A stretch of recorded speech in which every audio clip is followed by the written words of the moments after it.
안녕하세요. 올해 딱 30이 되는 여자입니다.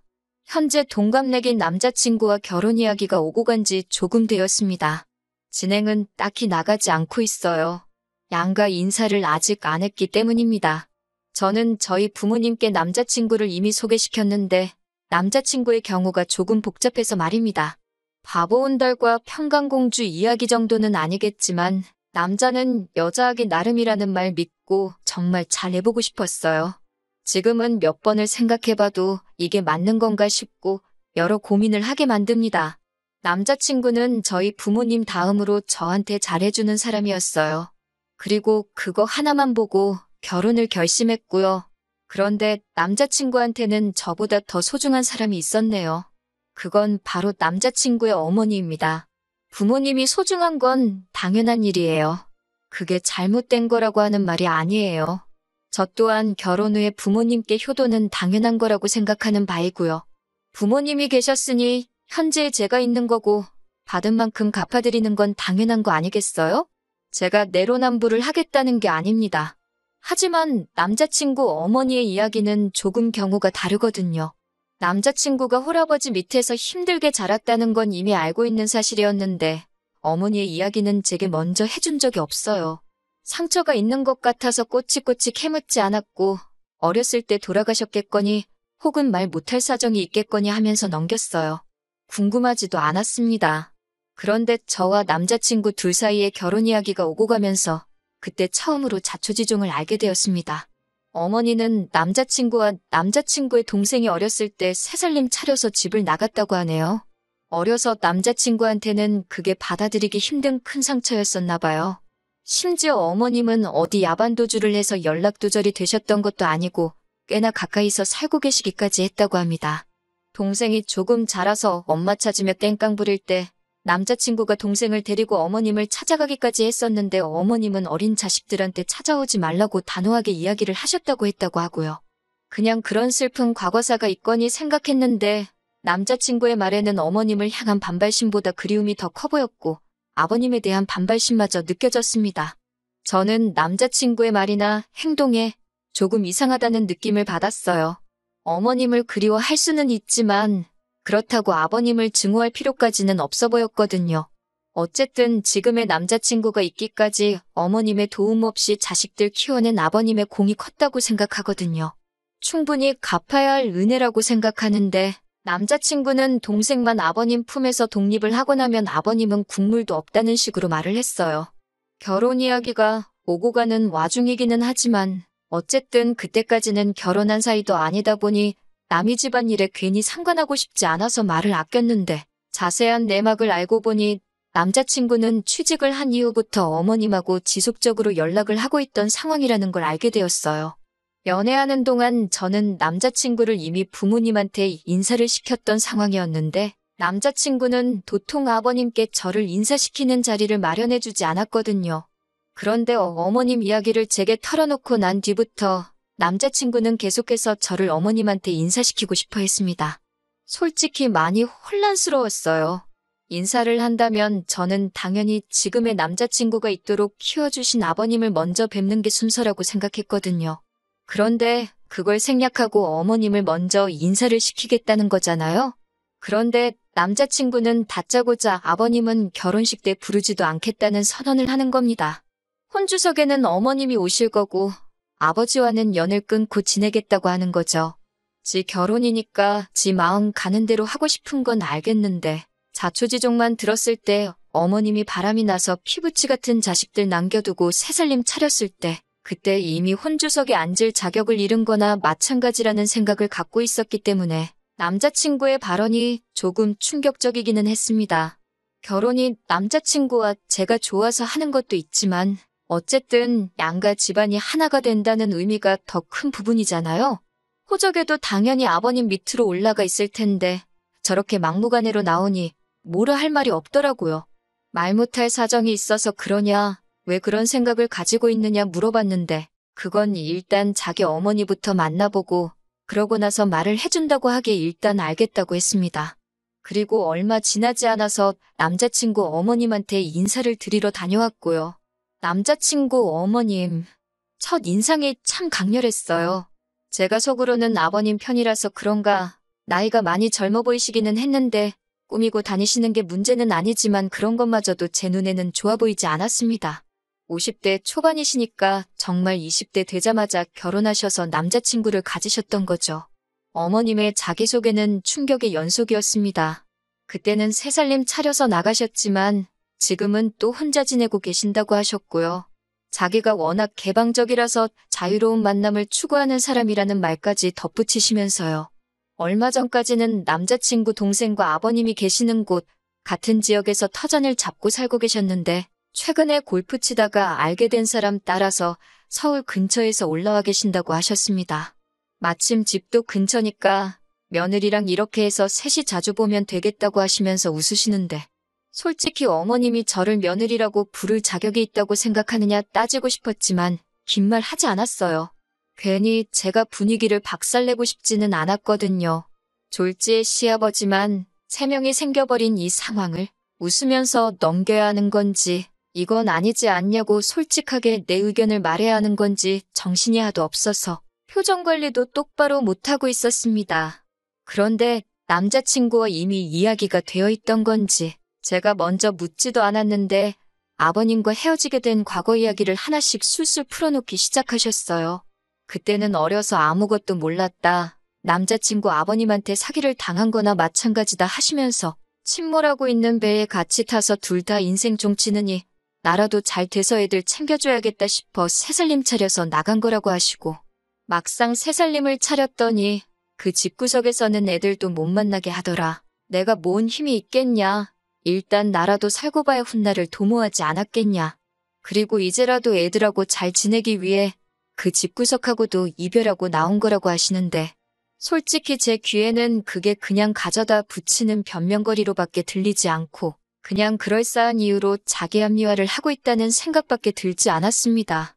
어떤 상황이건 간에 핏덩이인 자식들 버리고 도망간 걸 설명할 수 없잖아요? 어떻게든 엄마 노릇을 하고 싶었는데 3살님 차린 집에서 못하게 막았으면 진작에 그 집구석을 나와서 혼자 지내시더라도 아버님과 이미 갈라섰다 하더라도 충분히 자식들과 교류하며 어느 정도 뒷바라지를 해주실 수 있던 것 아니겠어요? 그런데 그것 또한 3살님 차린 집구석에서 싫어해서 못했다는 걸로 대충 넘어가려고 하시니 한참 어린 제가 보기에도 그 모습이 좋게 보일 턱이 없었습니다. 지금 혼자 계신다는 말도 솔직히 자식들 때문에 그런 건지 아니면 재벌은 남 못 주고 밖으로 돌다가 쫓겨난 건지 아무도 모르는 이야기 아닌가요?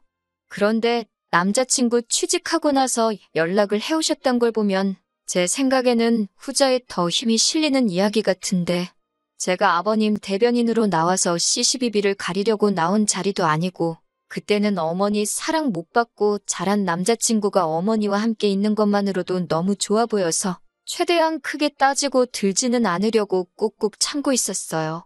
그동안 못 받은 어머니의 사랑을 받고 싶은 건지 효자 노릇을 하고 싶은 건지 주문한 음식이 나왔는데 어머님 드시기 편하라고 돈가스를 드시기 편하게 조각조각 하나씩 썰어주고 있는 모습을 보니 안쓰럽기도 하고 화가 나기도 하고 참 오만 가지 감정이 교차하더군요. 30살 저희들한테 맛있는 거 사주신다고 데려간 곳이 집 근처 돈가스 집인 것도 조금 그렇긴 했는데 제가 계산을 하려고 했는데 기어코 당신이 계산하신다고 하신 걸 보면 어머님이 정말 상황이 좋지 않은데 어떻게든 잘 해보고 싶다는 진심이 느껴지기도 하고 그때까지는 조금 지켜보자는 생각이었어요. 식사가 끝나고 나서 어머님이 이대로 헤어지기는 아쉽다고 하시면서 당신 집에 가서 과일이라도 먹고 가라고 하시기에 따라갔습니다. 새로 만나시는 분이 있다고 해서 저는 또 3살님을 차리신 건가 싶었는데 그게 아니더라고요. 어머님은 서울에 따로 집을 가지고 계신 건 아닌 것 같았고 연립주택에 새들어 살고 계셨어요. 방 1개에 거실, 주방, 욕실 다 따로 있기는 했는데 사이즈가 그렇게 크지는 않았습니다.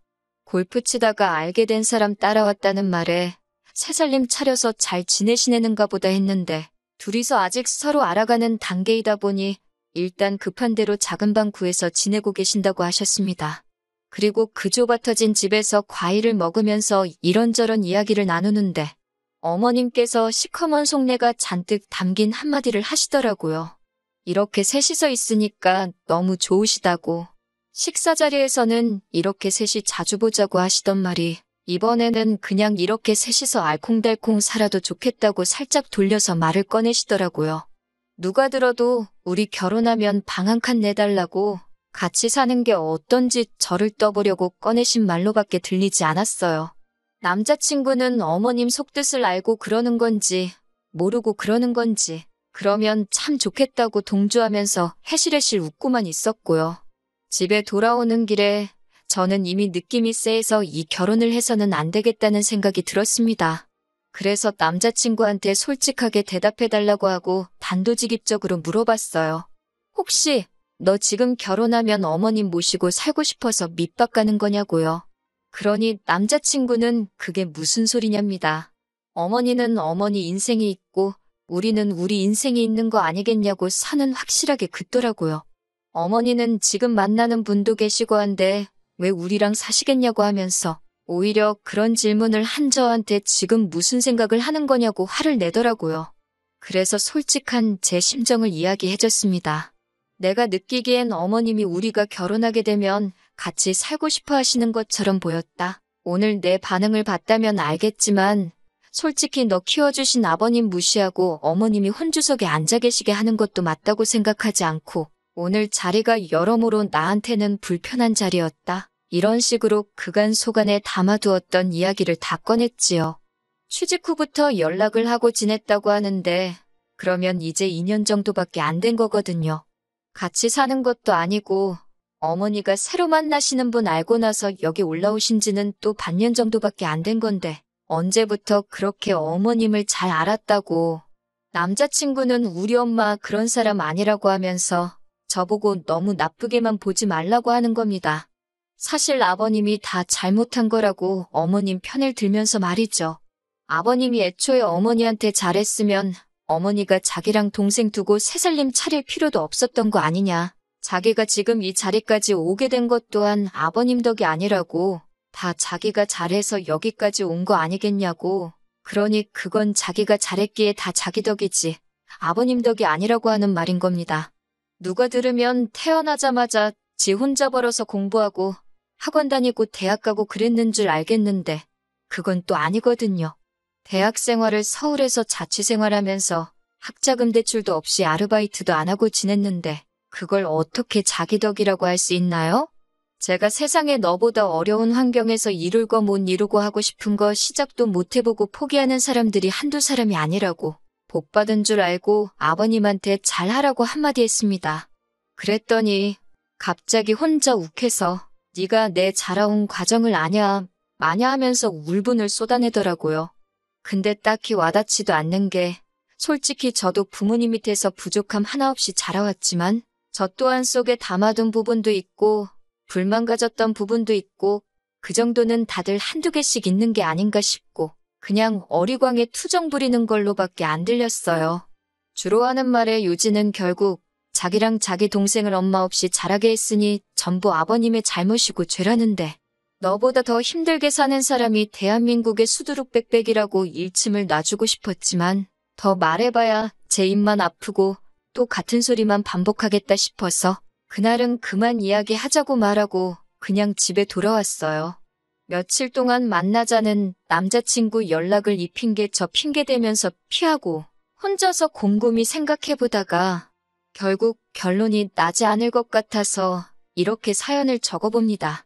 남자친구의 어머니를 향한 그리움이 저렇게 뒤틀린 효심이 돼버린 것 같아서 걱정입니다.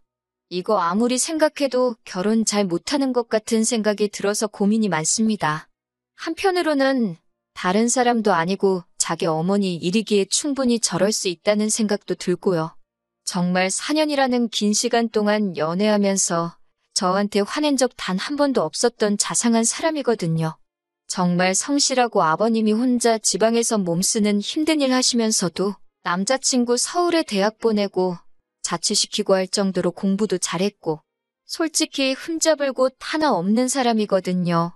덕분에 남자친구의 아버님이 공이 더 크다고 생각하기도 하고요.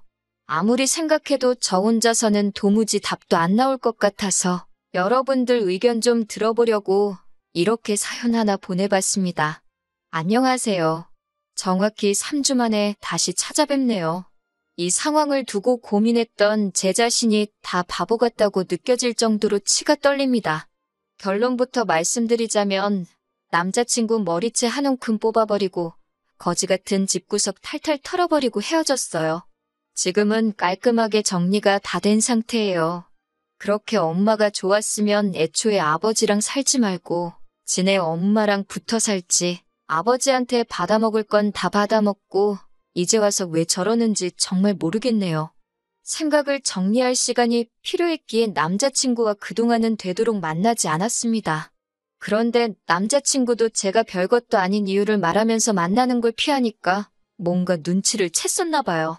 저한테 난데없이 아버님한테 인사드리러 가자고 하는 겁니다. 저랑 만나지 않았던 동안 어머님하고 무슨 일이 있었던 건지 심경의 변화가 있었던 건지 저는 몰랐죠. 제가 아버님 쪽에 편을 들기는 했지만 그건 어머님이 너무나도 말이 안 되는 상황이었기에 그랬던 거지 실제로 만나뵌 적은 한 번도 없었거든요. 그래서 아버님을 한번 뵙고 싶기는 했어요. 아버님이 하시는 걸 보면 남자친구가 어떤 성격을 가지고 있는지, 왜 저러고 있는지, 아버님을 왜 저렇게 싫어하는 건지 어느 정도 남자친구의 상황을 이해를 할 수 있을 거라고 생각했거든요. 그래서 남자친구를 만나 출발했습니다. 그런데 경부고속도로에서 갑자기 수원으로 차가 빠지는 겁니다. 아버님 계시는 곳은 절대 아니죠. 수원 쪽에는 어머님이 계시는 곳이거든요. 뭐 하는 거지 싶었는데 차가 익숙한 길로 접어들더니 어머님 지내시는 집으로 가더군요. 남자친구한테 지금 뭐 하는 거냐 했더니 가보면 안다고 하는 거예요.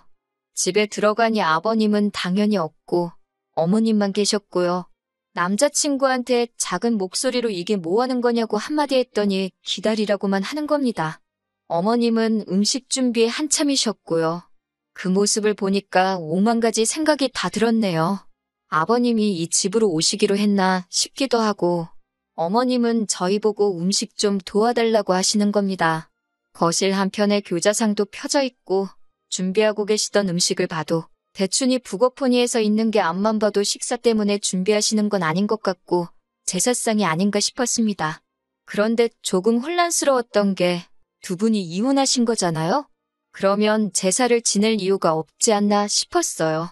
어머님 쪽에서 남자 형제가 없어서 제사를 어머님이 가져오신 건가? 그런 생각까지 했습니다. 어머님 혼자 하기에는 음식이 많기도 했지만 저한테 사전에 아무런 말도 없이 음식 준비를 시키는 게 기분이 썩 좋지만은 않았어요. 그런데 어머님은 저보고 잘 보고 배우라고 하면서 앞으로는 다 제가 해야 할 일이라고 하시는 겁니다. 아직 결혼이 확정된 상황도 아닌데 솔직히 왜 저러시나 싶었어요. 그래도 아버님이 오신다니 별말 안 하고 준비하는 것부터 상 차리는 것까지 끝까지 도왔습니다. 저희 집도 제사를 지내기 때문에 제사 지내는 것 자체가 문제라고 생각해 본 적은 없었거든요. 준비가 다 끝나고 어머님이 어디에 전화를 하시니 얼마 안 있어서 문이 열리는 소리가 들리더라고요. 아버님이 들어오셨고 남자친구가 오셨어요? 아버지? 하고 살갑게 맞이하는데 속으로 했습니다. 앞으로 평생 얼굴도 안 보고 살 것처럼 아주 이빨을 드러내놓고 있던 모습과는 다르게 외투도 직접 받아서 옷걸이에 걸어주고 너무 잘했기 때문이에요. 무뚝뚝하신 성격인지 저한테는 살짝 목리만 하고 들어오시자마자 준비되어 있는 제사상의 향을 피우시더군요.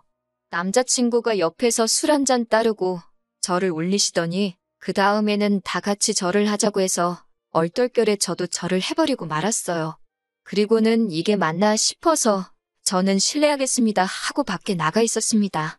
제사가 다 끝나고 나서 저보고 뒷정리를 도우라길래 일단 저도 도왔어요. 이때까지만 해도 저는 정말 아무것도 몰랐습니다.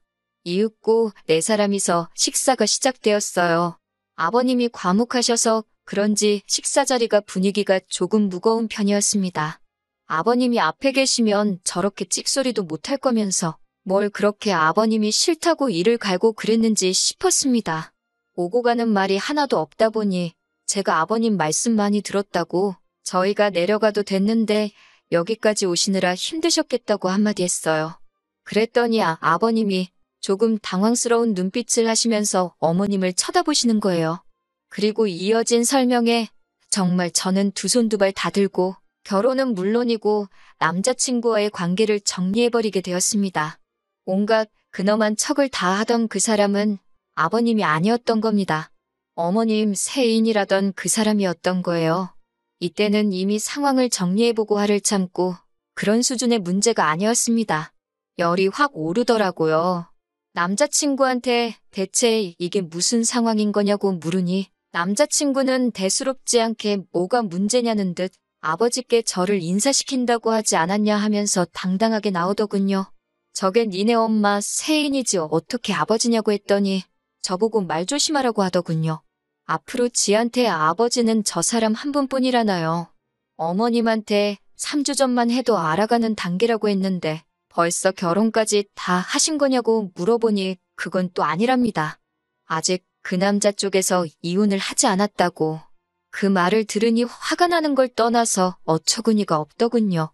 그러면 저보고 지금 생판상관도 없는 사람 제사 준비를 시킨 거냐고, 그리고 앞으로 제가 하게 될 테니 배우라고 한 거냐고 따져 물었어요. 그러니 이번에는 어머님이 나서서 저한테 통사정을 하는 겁니다. 제가 잘 도와줘야 한다는 거예요. 자기가 그 남자분하고 잘 되려면 제사를 이어받아야 한다고요. 그러면 그분이 지금의 부인과 이혼을 하고 그리고 나서 자기와 결혼을 해줄 거라고 하는 겁니다. 그러면서 자기가 안정적으로 정착을 하려면 저랑 남자친구가 잘해야 한다는 거예요. 어머님의 세인은 애초에 제가 남자친구랑 분위기가 안 좋아지기 시작할 때 몰래 외투 챙겨서 밖으로 슬금슬금 나가던데 알고 보니 자리를 피해준 게 아니고 분위기가 이상해지니까 아예 집으로 꽁지가 빠지도록 내빼버린 상황이었고요. 정말 토시 하나 틀리지 않고 어머님한테 지금 제정신으로 하시는 말이냐고 한마디 했습니다. 어머님이 잘 되기 위해서 지금 남의 집 귀신을 아직 결혼도 안 한 예비 며느리한테 떠넘기는 거냐고요. 제가 따따따 쏘아붙이며 어머님을 몰고 가니 남자친구가 저한테 버럭 소리를 지르더군요. 시어머니한테 말버릇이 그게 뭐냐고요. 그러면서 지금 이 상황이 전부 다 제 탓인데 저보고 그것도 하나 이해 못해주는 거냐고 적반하장으로 나오는 겁니다. 너네 집이 콩가루인 게 왜 내 탓이냐고, 어떻게 그걸 내 탓이라고 할 수 있느냐고 했어요. 그랬더니 남자친구가 이유라고 설명한다는 말이 제가 어머님하고 합가할 생각이 없다고, 그건 싫다고 했지 않느냐고 하는 겁니다. 그러니 어머님이 하루라도 빨리 새살림을 또 차려서 첩질하는 게 아니라 그 집 구석 안방마님이 돼야지 자기도 안심하고 저랑 결혼을 할 수 있다는 거예요.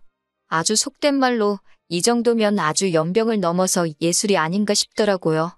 그대로 남자친구 머리를 한 움큼 집어서 겨우 나랑 이 꼴 보자고 여태껏 키워준 아버지 은혜도 저버리고 자식들 버리고 집 나가버린 어머니를 택한 거냐고 고래고래 소리를 질렀습니다. 머리채를 잡힌 남자친구가 이리저리 흔들리다가 바닥에 철푸덕하고 쓰러졌는데 제 손에 남자친구 머리카락이 한 움큼 잡혀있더라고요. 나자빠져 있는 남자친구를 봐도 성질이 안 풀리길래 어머님한테도 사람이 그러는 거 아니라고, 염치가 얼마나 없으면 자식들 앞에 다시 나타날 생각을 하시냐. 자식들로 모자라 멀쩡한 집안 파탄내고 예비 며느리 등골까지 빨아먹으면서 살고 싶냐고 염치 좀 찾고 살라고 했습니다. 남자친구와 연락 없이 지내던 3주 동안 저도 어느 정도 마음 정리가 끝나가던 상황인지라 그렇게 집안을 아주 뒤집어 놓고 나오는데 신기하리만치 아쉬움이 전혀 없었고 오히려 깔끔하게 다 털고 정리해버릴 수 있었다는 사실에 속이 다 후련하더군요. 평소였으면 연락이라도 몇 번 왔었을 텐데 그동안 아무런 연락도 없는 걸 보니 잘못을 뉘우친 건지 아니면 남은 인생 이제 엄마한테 등골 쪽쪽 빨리면서 살기로 결심한 건지 저한테 아무런 연락이 없네요. 차라리 잘 된 것 같아요. 4년 연애한 시간이 허송세월로 느껴질 만큼 허무하지만 오히려 제가 정리 못하고 이 관계를 질질 끌고 갔다면 아마 저도 화병 때문에 제명에 못 살았을 겁니다. 더 더러운 꼴 보기 전에 빠른 결심을 한 게 잘했다 싶어요. 한편으로는 제가 그동안 엄청 착하게 살아왔나 싶기도 하고 어머님한테 고마운 부분도 있기도 해요. 괜히 저랑 남자친구가 결혼하고 나서 남자친구 앞에 나타났다면 그건 그거대로 더 큰일이었을 테니까요. 깔끔하게 결혼 이야기 오고 가기도 전에 정리할 수 있는 계기를 주셔서 말입니다. 어떻게 보면 지옥 불구덩이에 발을 담그기 전에 하늘이 제게 기회를 주신 게 아닌가 하는 생각마저 들어요. 이런 기회를 주신 것에 대해 항상 감사하며 앞으로도 항상 착한 일